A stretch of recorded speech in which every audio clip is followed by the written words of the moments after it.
السلام علیکم ورحمۃ اللہ وبرکاتہ۔ تمام سننے والے سامعین سے گزارش ہے کہ میرے چینل کو لائک اور سبسکرائب لازمی کریں، شکریہ۔ کبھی کبھی ایسا ہوتا ہے کہ انسان کے وہم و گمان میں بھی نہیں ہوتا کہ وہ اپنی موت کا سامان خود اپنے ہاتھوں سے تیار کر رہا ہے اور اپنی دنیا کی رنگینیوں میں مست ہوا ہوتا ہے۔ ایسا ہی واقعہ میری ایک دوست کے ساتھ پیش آیا۔ یہ ان دنوں کا واقعہ ہے جب موبائل فون نہیں آئے تھے، مگر ٹیپ ریکارڈ اور کیسٹ عام تھے۔ ایک روز نور چشم ہمارے گھر آئی تو بہت خوش تھی۔ کہنے لگی، کوثر، جب سے اسکول چھوڑا ہے گھر میں بالکل دل نہیں لگتا، خاص طور پر تم بہت یاد آتی تھی، تنہائی ستاتی تھی اور میں بور ہوتی تھی۔ تبھی میں نے بابا جان سے ٹیپ ریکارڈر کی فرمائش کر دی۔ انہوں نے مجھے یہ لا کر دے دیا۔ اب میں بہت خوش ہوں، سارا دن اپنی پسند کے گانے سنتی ہوں، یوں میرا دل بہل جاتا ہے۔ نور چشم نے تنہائی کا علاج ڈھونڈ لیا تھا۔ وہ اب فارغ وقت میں گانے سنتی تھی، تاہم اس کی ماں بیٹی کے اس شوق سے خوش نہ تھی۔ وہ اس پر سخت غصہ ہوتی۔ جب وہ گانے لگاتی تو ماں کہتی، اچھی لڑکیوں کے یہ اتوار نہیں ہوتے۔ جب سے یہ منحوس چیز گھر میں آئی ہے، اس لڑکی نے گھر کے کام کاج کو ہاتھ نہ لگانے کی قسم کھائی ہے۔ ماں تو اس پر غصہ رہتی، مگر باپ دل نواز بیٹی کو کچھ نہ کہتا، بلکہ بیوی کو سمجھاتا کہ ہمارے گھر میں کچھ عرصے کی مہمان ہے، بیٹیاں پرایا دھن ہوتی ہیں، تم اس کو کچھ مت کہا کرو۔ نور چشم تھی بہت خوبصورت، میری ہم جماعت تھی۔ 8ویں کا امتحان دیا تو اس کی ماں نے اس کو اسکول سے اٹھا لیا، کیونکہ ان لوگوں میں پڑھانے کا بالکل رواج نہ تھا۔ یہ تو شہر میں آباد ہو جانے کی وجہ سے اتنا پڑھ سکی تھی۔ جب تک وہ اسکول آتی رہی، روز ہماری ملاقات ہو جاتی تھی۔ اس کے بعد تو ہمیں ایک دوسرے کو دیکھے ہوئے مہینوں گزر جاتے۔ جب کبھی میں اس کے گھر جاتی یا وہ میرے گھر آ جاتی تو ہم مل لیتے، ورنہ ایک دوسرے کی خبر نہ رہتی۔ ہر وقت گانے سننے کی وجہ سے اس کی ماں بیٹی سے بہت شاکی رہتی تو وہ رنجیدہ ہو جاتی۔ ہر وقت اس کی ماں کوستی رہتی کہ لڑکی کو نہ جانے کیا ہو گیا ہے۔ اس نے اپنے بیٹوں کو بھی منع کر دیا تھا کہ وہ نور کو گانے کی کیسٹیں لا کر نہ دیا کریں، ورنہ یہ برباد ہو جائے گی۔ کہتے ہیں ماں کا کوسنا اچھا نہیں ہوتا، اس لیے ماؤں کو چاہیے کہ اولاد کو نہ کوسیں۔ کبھی کی گھڑی کیسی ہوتی ہے اور بد دعا لگ جاتی ہے۔ نور چشم کی چھوٹی بہن تب 10 برس کی تھی۔ اس کا نام دلشاد تھا۔ وہ نور سے 7 برس چھوٹی تھی۔ ان کے گھر کے قریب ایک ہی میوزک سینٹر تھا، جہاں کیسٹوں کی چھوٹی سی دکان بھی تھی۔ اپنا شوق پورا کرنے کے لیے نور اپنی بہن دلشاد کو کوئی چیز خریدنے کے بہانے بھیج دیتی اور اپنی کیسٹ میں پرانے گانوں کی جگہ نئے گانے بھی بھروا لیتی۔ وہ ایک ہاتھ پر گانے کا بول لکھ دیتی تھی اور ساتھ یہ بھی لکھ دیتی کہ اچھے گانے بھرنا، تو ادھر سے بھی لکھا ہوا جواب آنے لگا کہ گانے بہت اچھے بھرے ہیں۔ اس پر نور مطمئن ہو جاتی۔ کچھ عرصہ یہ سلسلہ چلتا رہا۔ ایک بار ایسا ہوا کہ نور چشم کے پاس پیسے نہ تھے کہ کیسٹ میں نئے گانے بھروا لے۔ پہلے تو وہ اپنے باپ سے پیسے لیا کرتی تھی، لیکن ان دنوں اس کا باپ کسی کام سے دوسرے شہر گیا ہوا تھا۔ اس نے ماں سے پیسے مانگے، اس نے نہ صرف انکار کر دیا اور گالیاں بھی سنائی۔ اس پر اسے دکھ ہوا اور وہ خوب روئی۔ اس کو روتے دیکھ کر دلشاد کو دکھ ہوا۔ وہ بہن سے بہت محبت کرتی تھی۔ اسے پتا تھا کہ اس کی بہن بری لڑکی نہیں ہے، لیکن اسے گانے سننے کا شوق اس وجہ سے ہے کہ قدرت نے اس کو بہت اچھی آواز دی تھی۔ دلشاد نے جب بہن کو رنجیدہ دیکھا تو وہ آج خود کیسٹوں کی دکان پر چلی گئی اور میوزک سینٹر والے نوجوان سے کہا، اگر آپ ادھار کیسٹ بھر دیں تو مہربانی ہوگی۔ بابا جان گھر پر نہیں ہیں، جب آئیں گے تو میں ان سے رقم لے کر آپ کو دے جاؤں گی۔ اور ہم نے کیسٹ بھر کر اس کو دے دیا اور کہا، بہنا پیسوں کی فکر نہ کرو، پیسے آ جائیں گے، پیسے نہ ہوں تب بھی کیسٹ لے آیا کرو، میں گانے بھر دوں گا۔ دلشاد کیسٹ بھروا کر لے آئی تو نور چشم نے خرم کو خط لکھا، بھیا آپ کا بہت شکریہ کہ آپ نے کیسٹ بھر دیا، یوں آپ کی رقم ادا کر دوں گی۔ جو ہی میرے والد آ جائیں گے پیسے آپ کو مل جائیں گے۔ اس کے بعد اکثر یہ ہونے لگا کہ ہتھوں کا بھی تبادلہ ہو جاتا اور جب رقم نہ ہوتی بغیر پیسوں کے ادھار پر کیسٹ بھروا لی جاتی۔ ہوتے ہوتے اس ہاتھ بازی نے ایک نیا رخ اختیار کیا اور تحریر کا رنگ ڈھنگ بدلنے لگا۔ خرم اب ہتھوں کے پرزوں پر یہ تحریر کرنے لگا کہ تمہاری بہن نے بتا دیا ہے کہ تمہارا نام نور چشم ہے، مجھے تم کو ایک بار دیکھنے کی آرزو ہے، کاش میں ایک بار تمہاری ایک جھلک دیکھ پاؤں۔ جب بار بار خرم یہ تحریر بھیجنے لگا تو نور کا بھی دل چاہا کہ وہ ایک بار خرم کی دکان پر جا کر اس سے بات کرے، لیکن مجبور تھی۔ اس کی دکان پر کیسے جا سکتی تھی؟ ماں کی اجازت نہیں تھی۔ وہ اپنے بڑے بھائیوں سے بھی بہت ڈرتی تھی، لہٰذا جب بھی حرم کی طرف سے کوئی ایسا مطالبہ لکھا ہوا ملتا وہ اپنی خواہش کو دل میں دبا لیتی۔ پہلے یہ باتیں کاغذ کے پرزوں پر لکھی جاتی تھی، پھر ایک روز حرم نے کیسٹ میں گانے بھرنے کے بجائے اپنی باتیں بھر کر بھجوا دیں، جس میں التجائے تھی کہ بس ایک بار 1 منٹ کو میری دکان پر آ جاؤ، پھر دوبارہ کبھی یہ مطالبہ نہیں کروں گا، میں صرف ایک جھلک تمہیں دیکھنا چاہتا ہوں۔ اسی طرح کی باتیں وہ کیسٹ میں بھر کر دلشاد سے کہتا کہ یہ کیسٹ سب سے چھپا کر اپنی بہن کو دینا، کسی اور کو مت دکھانا۔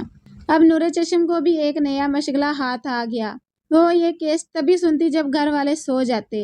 ایک بار حرم نے اپنی آواز میں ایک گانا ریکارڈ کر کے اسے بھیجا، اس کی آواز بہت اچھی تھی۔ جب نور نے اس کا گایا ہوا گانا سنا تو وہ اس کی مداح ہو گئی اور فرمائش کی کہ فلاں گانا بھی اپنی آواز میں گا کر کیسٹ میں بھر دے۔ نوعمر بچی کو اس کھیل میں مزہ آنے لگا۔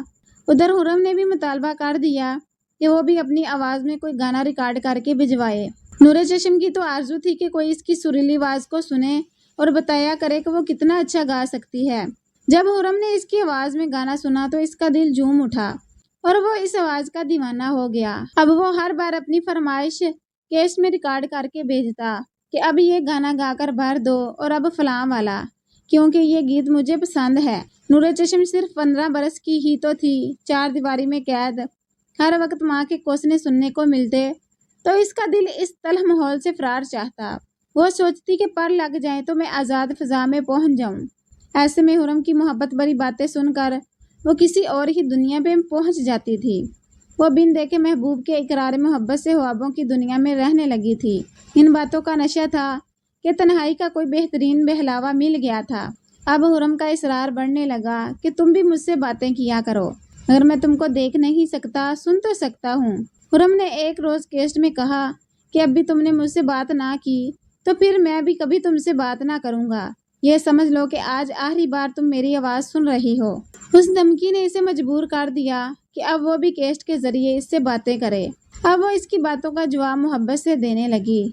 ابھی تک نور چشم نے حرم کو دیکھا تھا اور نہ حرم نے اسے، مگر آواز کے رشتے سے انوکھی محبت پروان چڑھنے لگی۔ ایک روز اچانک نور چشم کی چچی چچا گاؤں سے آئے اور دل نواز ہاں سے شادی کی تاریخ مانگی، کیونکہ نور چشم کا رشتہ اس کے والد نے اسے بچپن سے ہی اپنے بھائی حمزہ ہاں کے بیٹے ارشاد ہاں سے طے کر دیا تھا، جو پھلوں کے باغات کا مالک تھا۔ شادی کی تاریخ طے ہو گئی۔ دل نواز ہاں کا سارا خاندان نور چشم کی شادی کے لیے اپنے گاؤں روانہ ہونے کی تیاریوں میں لگ گیا۔ نور ایک بار بھی حرم سے نہ مل سکی اور نہ ہی وہ ایک دوسرے کی جھلک دیکھ سکے، یہاں تک کہ جدائی کی گھڑی آ گئی۔ دونوں کو ہی اس بات کا غم تھا کہ وہ ایک بار بھی ایک دوسرے کا دیدار نہیں کر سکے تھے۔ نور نے روتے ہوئے اپنی آواز میں آخری کیسٹ حرم کو بھیجی، جس میں ایسی باتیں کی جو کم سن لڑکیاں محبت بھرے جذبات کے ساتھ محبوب سے بچھڑتے وقت سوچتی ہیں۔ اس نے اپنی اور حرم کی آوازوں میں بھری ہوئی کیسٹوں کو ایک رومال میں باندھا اور اپنے پلنگ کے نیچے چھپا دیا اور موقع کا انتظار کرنے لگی کہ کس طرح دلشاد کو یہ کیسٹیں دے کر حرم کو لوٹا دے، اس آخری پیغام کے ساتھ کہ اس کی شادی ہو رہی ہے اور اب وہ ایک جھلک دیکھنا تو دور کبھی ایک دوسرے کی آواز بھی نہ سن سکیں گے۔ لہٰذا حرم ان کیسٹوں کو ختم کر دے، انہیں کچھ دیر میں روانہ ہونا تھا۔ روتے روتے اس کی آنکھیں سرخ ہو گئی تھی۔ حرم کی ایک جھلک دیکھے بنا اسے یہ شہر چھوڑنے کا بہت غم تھا۔ اسے اپنے منگیتر سے کوئی لگاؤ محسوس نہیں ہو رہا تھا، کیونکہ دونوں ہمیشہ ایک دوسرے سے دور الگ الگ مقامات پر رہے تھے۔ اس کے منگیتر ارشاد ہاں نے اس کے بھائی شہوار ہاں سے کہا تھا کہ کیوں نہ ہم شادی بیاہ کے گانوں کی کچھ کیسٹیں بھروا لیں۔ شہوار ہاں بولا ٹھیک ہے، یہاں ہمارے گھر کے قریب دکان میں نغمے بھرے جاتے ہیں، میں وہاں سے شادی کے گانے ریکارڈ کروا لیتا ہوں۔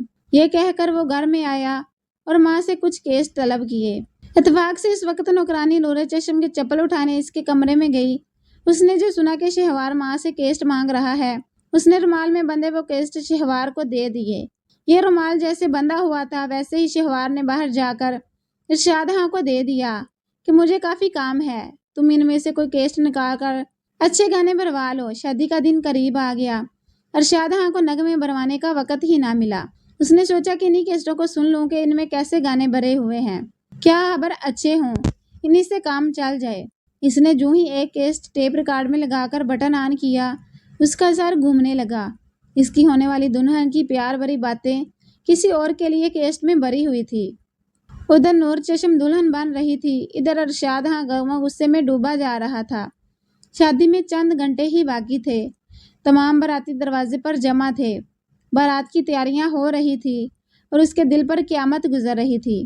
اچانک ہی اس کے دل نے عجیب و غریب فیصلہ کر لیا اور بن سور کر اپنی دلہن بیاہ لانے کو تیار ہو گیا۔ اس نے اپنے چچا زائی شہوار کو کہا، میری خواہش ہے دلہن کو رخصت کرنے اس کا بھائی بھی ہماری گاڑی میں بیٹھ کر ساتھ چلے۔ درست ہے، شہوار اور دلشاد نے جواب دیا۔ غمزدہ والدین رخصتی کے وقت کبھی لڑکی کے ساتھ نہیں جاتے، وہ گھر سے ہی اسے رخصت کر دیتے ہیں۔ تاہم اگر چچا جان اور چچی دوسری گاڑی میں ہمارے ساتھ آگے چلیں گے، ہم آپ کے ساتھ ہوں گے، ہم سب سے پیچھے چلیں گے، دلہا نے فرمائش کی۔ جیسی آپ کی مرضی، دلہن کے بھائیوں نے جواب دیا۔ جب بارات گاؤں کے قریب پہنچی، اچانک دلہا نے نور چشم کے بھائی سے کہا، یہ کیسٹ لگا دیں۔ یوں گاڑی میں لگے ہوئے ٹیپ ریکارڈ پر کیسٹ چلنے لگی۔ جو اس کی آواز گاڑی میں گونجنے لگی، اس کے بھائی کے دل و دماغ میں دھماکے ہونے لگے۔ وہ بل کھاتے پہاڑ پر بنی ہوئی دھاگے جیسی پتلی سڑک پر سفر کر رہے تھے اور خطرناک موڑ جگہ جگہ اس طرح سامنے آ جاتے تھے کہ جیسے خوبصورت نظارہ دیکھنے والوں کے سامنے اچانک کوئی بھیانک منظر سامنے آ جاتا ہے۔ ایک طرف دیو پیکر پہاڑ تھا اور دوسری جانب گہری خوفناک کھائی جس کی گود میں منہ زور دریا بہہ رہا تھا۔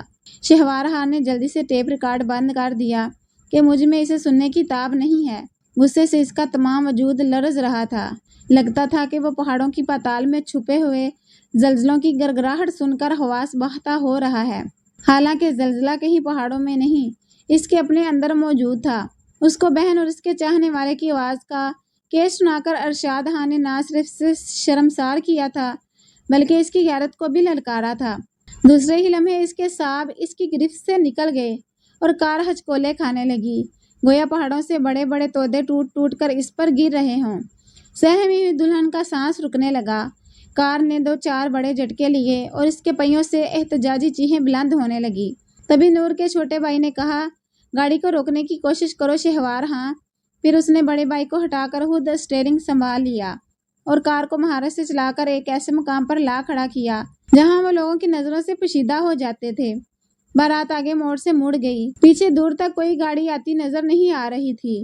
دلہن کے بھائی نے پہاڑ کے کٹاؤ کے نیچے اندر کو گاڑی کھڑی کر دی جو وہاں سے گزرتے ہوئے ٹریفک کو دور سے نظر نہیں آ رہی تھی۔